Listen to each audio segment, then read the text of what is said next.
रोज ऑफिसमधून घरी येताना तो खूप थकलेला असायचा. पण घरात शिरताना बळत चेहऱ्यावर हसू आणायचा, कारण घरच्यांना त्याचा थकवा दिसू नये असं त्याला वाटायचं.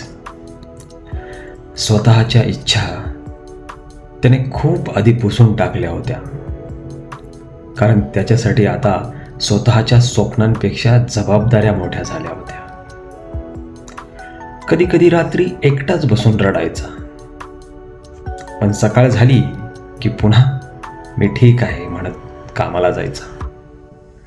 कारण काही माणसं स्वतः दुखी राहूनही दुसऱ्यांच्या चेहऱ्यावरचं हसू जपतात. ही आजकालच्या मुलांची व्यथा आहे.